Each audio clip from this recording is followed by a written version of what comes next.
नमस्कार, मैं हूं सुनीता और आप देख रहे हैं डीएनपी इंडिया। दोस्तों, प्रधानमंत्री नरेंद्र मोदी ने आज प्रधानमंत्री डिजिटल हेल्थ मिशन की शुरुआत की है।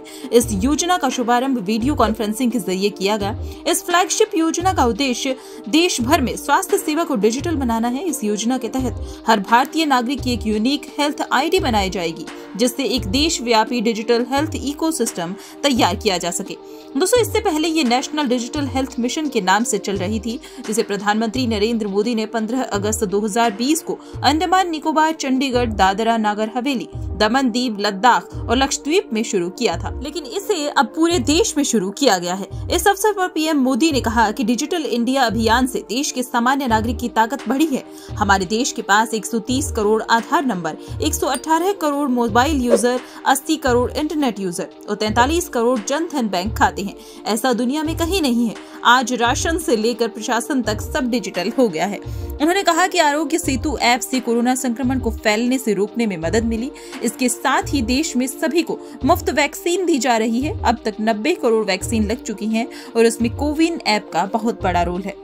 दोस्तों, प्रधानमंत्री मोदी ने कहा कि आयुष्मान योजना के तहत अब तक देश के 2 करोड़ लोग मुफ्त इलाज करा चुके हैं। उन्होंने कहा कि पहले कई गरीब ऐसे थे जो अस्पताल जाने से बचते थे, लेकिन आयुष्मान भारत योजना के कारण उनका ये डर दूर हो गया है। दोस्तों, आइए अब आपको बताते हैं कि आखिरकार ये डिजिटल हेल्थ कार्ड कैसे बनेगा। PHR ऐप के जरिए इसके लिए रजिस्ट्रेशन करना होगा, जिसके लिए 14 डिजिट की यूनिक आईडी होगी। सरकारी, निजी अस्पताल, कम्युनिटी हेल्थ सेंटर पर ये कार्ड आप बनवा सकेंगे। दोस्तों, यूनिक हेल्थ कार्ड का फायदा क्या होगा, इसके बारे में भी हम जान लेते हैं। इसमें आपकी पूरी मेडिकल हिस्ट्री डिजिटल फॉर्मेट में अपडेट होगी। आप किसी दूसरे शहर, अस्पताल में भी यूनिक आईडी से डॉक्यूमेंट्स देख सकेंगे। इससे डॉक्टर्स को इलाज करने में आसानी होगी। दोस्तों, आइए अब आपको बताते हैं कि आखिरकार कार्ड में जानकारियां दर्ज कैसे होंगी। कार्ड बनने के बाद पिछली सभी रिपोर्ट्स स्कैन कर अपलोड करनी होगी। आगे की सभी रिपोर्ट्स अपने आप अपलोड होती रहेंगी।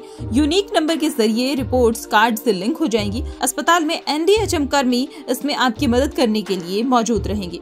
दोस्तों, कार्ड में कौन कौन सी जानकारियां होंगी, इसके बारे में भी आपको बता देते हैं। मेडिकल रिकॉर्ड से जुड़ी सभी जानकारी इसमें दर्ज होंगी। यहाँ तक कि पिछली बार किस दवा का आप पर क्या असर हुआ था, ये भी इसमें दर्ज होगा।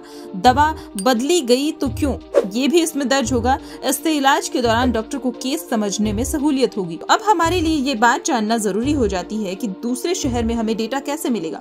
डेटा अस्पताल में नहीं बल्कि डेटा सेंटर में होगा, जो कार्ड के जरिए देखा जा सकेगा।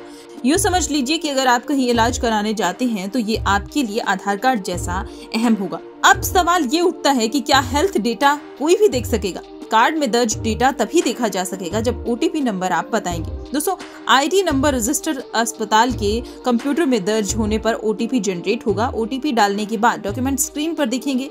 इन डॉक्यूमेंट्स को कॉपी और ट्रांसफर नहीं किया जा सकेगा। दूसरे मरीज का डेटा देखने पर पहले मरीज का डेटा लॉक हो जाएगा।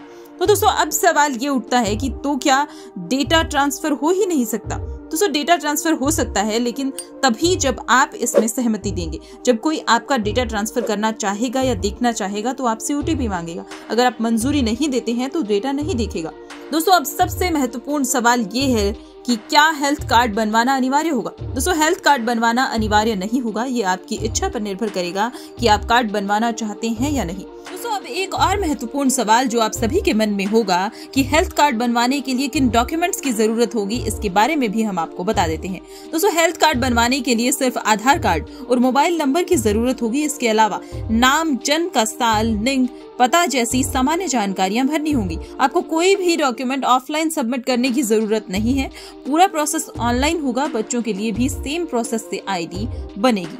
दोस्तों, कैसे लगी आपको ये तमाम जानकारियां, हमें कमेंट सेक्शन में जरूर बताइएगा। इसके अलावा अगर आपने हमारे चैनल DNP इंडिया को अभी तक सब्सक्राइब नहीं किया है तो सब्सक्राइब जरूर कर लें और ऐसी ही खबरों के लिए देखते रहिए DNP इंडिया।